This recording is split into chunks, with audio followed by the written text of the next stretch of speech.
Oti Patiño es el jefe del equipo negociador del gobierno que está centrado en el proceso de paz con este ELN. Señor Patiño, buenos días. Buenos días, Néstor. ¿Cómo está? Bien, señor. ¿Usted cómo está? ¿Cómo está viendo esta actitud del ELN en estos días? Bueno, digamos, yo sé, digamos, que son temas complicados los que están viviendo, porque por supuesto estamos en un conflicto armado que no solamente involucra a la fuerza pública, a la ELN, sino que afecta fundamentalmente a personas de la población, personas vulnerables, y desde luego eso hace mucho más complicado, y también que intervienen otras fuerzas que no son solamente el ELN, intervienen fuerzas que son de distinto tipo, Clan del Golfo, las disidencias, las dos disidencias de las FARC, en fin, digamos, es muy complicado, además de múltiples actores ilegales. Sí. Y es una situación muy compleja la que se vive, y con unas fronteras, como ustedes lo están señalando en este momento, bastante porosas, bastante incontroladas por ambos países, donde transitan de aquí para allá y allá para acá múltiples personas por distintas razones. Sí, sí, pero ha habido en las últimas horas una escalada de hechos terroristas del ELN en norte de Santander, el paro armado en Chocó, los ataques de anoche en Fortul y el secuestro de esta sargento Ramírez. ¿Usted entiende en qué está el ELN, Oti? Pues está en lo que ha estado siempre, en hacer acciones de ese tipo, acciones de pequeños comandos, generalmente acciones que, si bien no representan un peligro para la estabilidad del país, y desde luego hacen un daño inmenso y generan una sensación de inseguridad, de molestia, de desagrado, digamos, en todas estas circunstancias en que estamos viviendo. Sí. Del ELN, ¿usted ha hablado o alguien le ha dado una explicación sobre un hecho que a mí me tiene particularmente conmovido, que es ese secuestro de ese niño autista, los dos niños, los hijos de la sargento Ramírez? ¿Ellos dicen algo? ¿Le han dicho a usted algo? A ver, el tema, digamos, con que se tramitan es en este momento, a partir de hoy, justamente, a partir de hoy, 6 de julio, que hay una suspensión de acciones ofensivas, y en este caso, digamos, hay una acción que atañe, digamos, a la acción contra la sargento, pero que también involucra a sus dos hijos. Se tramitan a través del mecanismo que se ha creado de verificación y monitoreo, y a través de las personas que establecen comunicación con ellas, de tal manera que la fuerza pública, en este caso representada por el coronel Cortés, y el gobierno también tramitan esto ante las Naciones Unidas, y las Naciones Unidas indaga, y la Iglesia apoya eso, indagan al ELN sobre esta situación para poder verificar y poder emprender las acciones conducentes, digamos, a remediar a la situación que afecta desde luego no solamente a la población, y desde luego también la fuerza pública no deja de actuar. La fuerza pública en todas estas circunstancias no se declara, digamos, con incapacidad de actuar, y no es sustituida de ninguna manera por las acciones humanitarias, por las acciones que puedan emprender los mecanismos para eso. De tal manera que la fuerza pública actúa, tiene la obligación de actuar, de controlar a las regiones donde está, y de evitar, y desde luego cuando no puede hacerlo, de evitarlo, pues tratar de rescatar a las personas que hayan sido secuestradas, como es el caso que usted está mencionando. Sí, lo que pasa es que también estamos informando que ya la sacaron de Colombia, ¿no? Ya la tienen en Venezuela, así que se vuelve imposible un operativo. Sí, eso es. Sí, claro, eso es una información, digamos, que ustedes tienen, por supuesto, y que seguramente proviene, digamos, de algún organismo de inteligencia, digamos, yo la estoy recibiendo en ese momento, esa información, y por supuesto imagino que se harán los trámites necesarios con el gobierno venezolano para que colabore, digamos, con esta situación, para que las Fuerzas Armadas venezolanas colaboren con esta situación, y porque ya es una situación distinta, digamos, a la que se vivía hace algún tiempo, donde prácticamente estaban rotas las relaciones con este país. ¿Y usted cree que Venezuela puede hacer algo en este caso?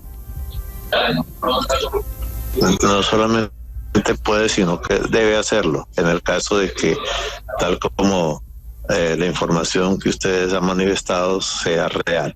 Si es real, deben hacerlo. Eso hace parte, digamos, de los elementos de cooperación que deben tener los dos países. Ahora, es real, le aclaro, usted seguramente lo debe saber, porque son fuentes de inteligencia militar las que tienen ya la certeza de que la sargento Ramírez y sus hijos lo sacaron en realidad de Colombia.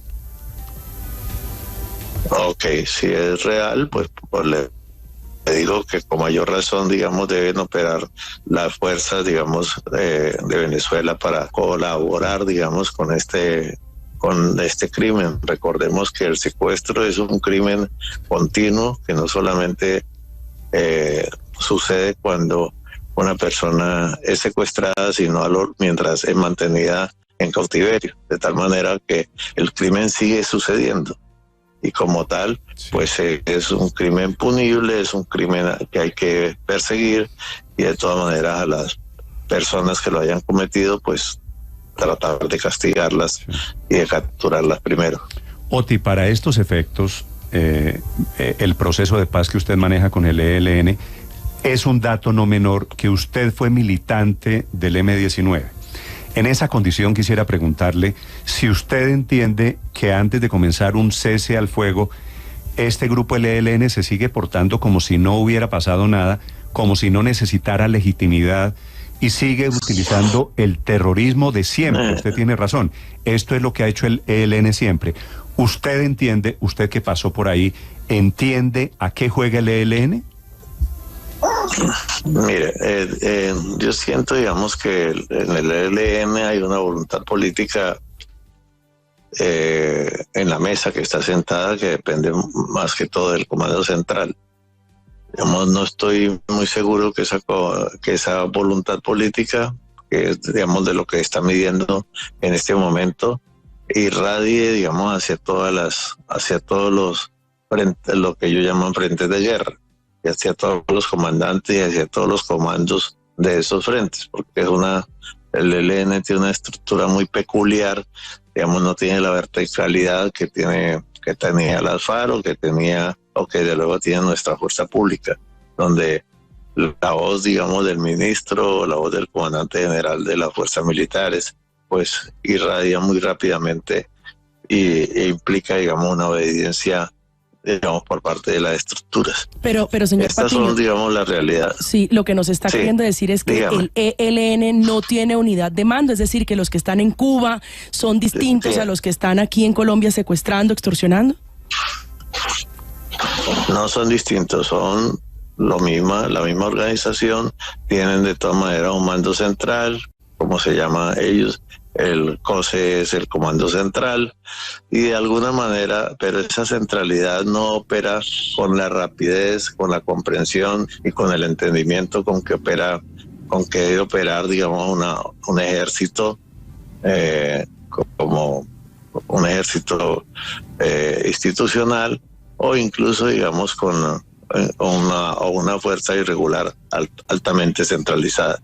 Entonces, en este momento, justamente con las órdenes que están dando, estamos midiendo dos cosas: la voluntad política del conjunto del ELN y también la capacidad de mando que tienen los que emiten las órdenes para el cese al fuego. Y desde luego estos son elementos que toca cuestionar, pero también, lo digo también enfáticamente, hay acciones que no solamente están prohibidas por la Constitución, por el derecho internacional humanitario, como es la toma de rehenes, sino también, desde luego, que implican una acción, en este caso de la fuerza pública, para impedir, por un lado, que produzcan estas situaciones y si se producen, para perseguir, y en el caso de que se trasladen a otro país, que exista la cooperación de los otros países para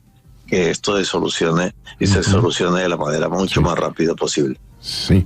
Señor Patiño, ¿qué opinión le merece a usted que, siendo tan activo en redes, el señor presidente de la República, el doctor Petro, no se haya pronunciado sobre todos estos últimos acontecimientos o actos criminales por parte del ELN? Por favor, usted no me vaya a poner, digamos, a opinar sobre el presidente. No, pero, es decir, no, ¿usted ha hablado con el presidente del tema, específicamente el secuestro de la sargento? No, usted, no. No, pero mire, no para ponerlo a pelear con el presidente, ni más faltaba, pero la razón del silencio es estratégica, es porque saben de los horrores. Sí, ¿Hay alguna razón para guardar aquí cierto nivel de...? Sí, mire, usted ya usted me está editorializando con esas preguntas, por favor. No sigamos en eso. Señor Patiño, ¿qué viene en el proceso con el ELN? Una vez dicho que el gobierno ha emitido el decreto de suspensión de operaciones militares que tiene vigencia, después de esto, ¿qué viene en la mesa de negociación? Viene, todo el despliegue del mecanismo operativo, de monitoreo y verificación, las Naciones Unidas y la Iglesia, y también, desde luego, el despliegue del ELN como también mecanismo para verificar y para, atesar a sus frentes de guerra, y desde luego también el mecanismo del gobierno para colaborar, en ese proceso de monitoreo y verificación. De tal manera que el mecanismo se instala no es un mecanismo centralizado en Bogotá, sino también que tiene ramas, en las regiones y ramas en las localidades, sobre todo en aquellas localidades donde se puedan presentar situaciones más recurrentes y críticas frente a acciones que afectan fundamentalmente a la población civil. Precisamente, ¿cómo serán las operaciones de las fuerzas militares en el marco de este cese al fuego? ¿Y quiénes van a verificar las acciones que se presenten de la guerrilla y, en caso tal, de las fuerzas militares? Para determinar si se violó el cese al fuego. Hay informes que se emiten desde las localidades, desde las regiones, y desde luego hay acciones que también proceden a nivel del mecanismo central, recomendaciones que se hacen a la mesa sobre esas posibles violaciones. Pero por fuera de este tema, las acciones que desde luego están expresamente como violatorias del cese al fuego, no comprenden todas las acciones que, en razón, de la violación a la Constitución, al derecho internacional humanitario, puedan suceder, y frente a las cuales el ejército, la fuerza pública, tiene toda la obligación y toda la capacidad de evitarlas y de castigarlas, si es el caso. Sí, señor Patiño, pero este es un cese a fuego solamente entre el ELN y el ejército, a pesar de que dice que incluye allí y que el propósito de fondo es aliviar a las comunidades que viven en los territorios la violencia. No se renuncia al secuestro de momento, no se renuncia a la extorsión. ¿Qué debe pasar para que se rompa el cese a fuego bilateral? No, deben, primero, en el caso, cuando se está hablando del caso específico de un secuestro, el caso específico de un secuestro ya de por sí viola el cese al fuego, además de violar, los derechos de las personas, y en caso, de que se ha negado, pero que al mismo tiempo se ha comprobado que esa organización sí lo ha hecho, pues también se convierte en una desaparición forzada. Y desde luego lo que hay es un mecanismo para que de inmediato se libere a las personas que han sido secuestradas por esta organización. Y desde luego esa es, digamos, los mecanismos con los cuales procede el cese al fuego. Sí, ese mecanismo es el que usted mencionaba antes, el de la Comisión de Verificación y Monitoreo. Sí, y ese mecanismo tendrá todo el despliegue hasta, digamos, desde el 3 de agosto en adelante. En este momento se fundamenta, digamos, en lo que ya de por sí Naciones Unidas y la Iglesia tiene desplegado en los territorios. Pero el 3 de agosto tendrá todo el despliegue necesario para hacer todo el proceso de monitoreo y verificación, no solamente para verificar las acciones que ocurran, sino para evitar que ocurran acciones que puedan ocurrir en los territorios. Sí, señor Patiño, una pregunta final. El decreto de suspensión de operaciones militares, este decreto de cese al fuego, que es de casi 6 meses, 5 meses y 29 días, habla de veedurías sociales. ¿Qué quiere decir para estos efectos veeduría social? Pues que la gente, las organizaciones sociales, las personas que habitan en los territorios, que conocen muy de cerca lo que está ocurriendo allá, puedan informar, digamos, al mecanismo sobre lo que está ocurriendo allá, pues precisamente para verificar, ayudar a verificar e informar, digamos, sobre lo que está ocurriendo en los territorios y puedan nutrir al mecanismo de nuevas fuentes de información. Periodista local, que sepa qué está ocurriendo allá, una organización de derechos humanos, en fin, muchas organizaciones, juntas de acción comunal que viven allá las realidades territoriales puedan informar, puedan nutrir de esa información al mecanismo. Sí. A diferencia del cese al fuego, el de hace 6 meses, ¿usted cree que este tiene dientes, herramientas para evitar los incumplimientos? Yo creo que sí, digamos, tiene todos los elementos para evitar incumplimientos y de todas maneras, en caso, digamos, de que ocurran, digamos, incumplimientos al cese al fuego, tiene toda la fuerza de distinto orden, sobre todo el tema de la responsabilidad. Mire, uno de los elementos más interesantes que tiene este cese al fuego es que no es solamente un decreto presidencial, sino también que hay una orden del organismo de mando del ELN para que sea cumplido por todas las fuerzas, de tal manera que los incumplimientos en primera instancia se trasladan a la responsabilidad del mando central del ELN para que primero, digamos, lo haga cumplir y de alguna manera, si le es imposible hacerlos cumplir, pues que se mire, digamos, de qué estamos hablando cuando estamos hablando del ELN. Sí, entre otras cosas, tengo aquí en mis manos el decreto. El decreto no es firmado por el presidente Petro, no es firmado por el ministro de Defensa. Sí, por el ministro de Defensa. Sí. Oti Patiño es el jefe del equipo negociador con el ELN. A partir de hoy, en teoría, está en cese al fuego unilateral. Y a partir del 3 de agosto, ese es el cese al fuego bilateral, que ojalá salga bien. Señor Patiño, gracias. Bilateral estamos desde ahora porque ya el ELN dio la orden de cese al fuego también. Por eso, pero bilateral. Pero hoy el ejército está en cese al fuego con el ELN. Claro. Nos hablaba de unos preparatorios. Pero no dice el decreto 3 de agosto. Estamos en una fase de alistamiento, pero hay cese al fuego bilateral. Ah, el cese al fuego comienza. O sea, ¿comenzó ya hoy? Ahora el cese.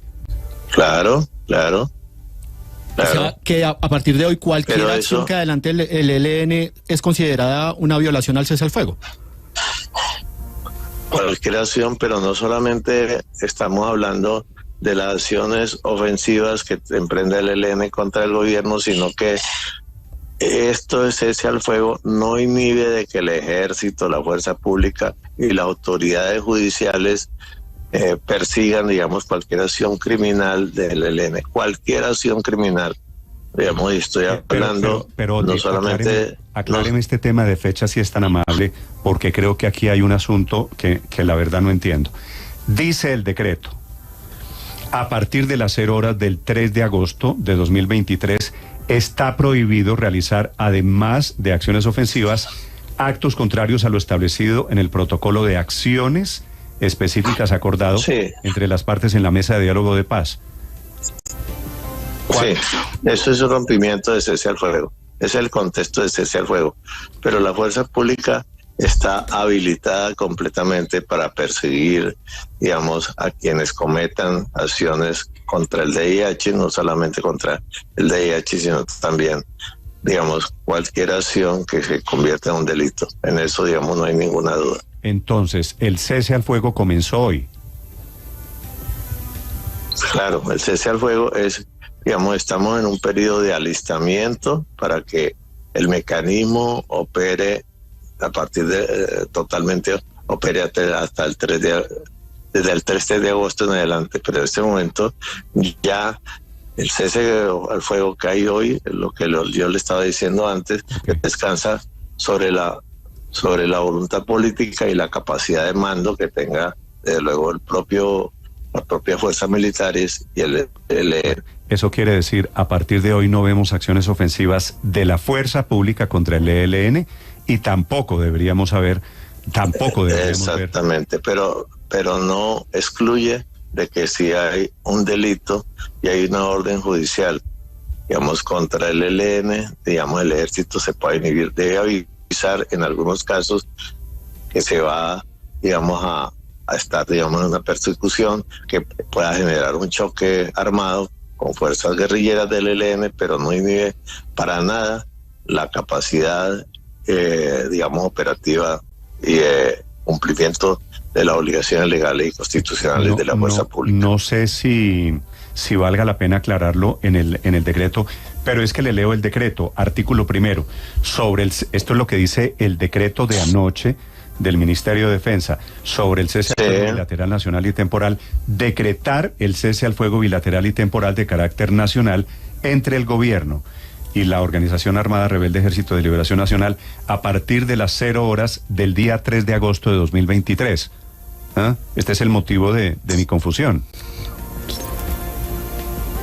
Sí, pero a partir de hoy ya empieza, digamos, el alistamiento para que se produzca, digamos, ese cese al fuego a partir del 3 de agosto. Vale, muy bien, eso Patiño haciendo claridades sobre el tema de fechas y sobre el tema de alcances de este cese al fuego. Señor Patiño, gracias por acompañarnos, gracias por la explicación para los oyentes de Blue Radio. Bueno, muchas gracias a ustedes. Blue, la alternativa.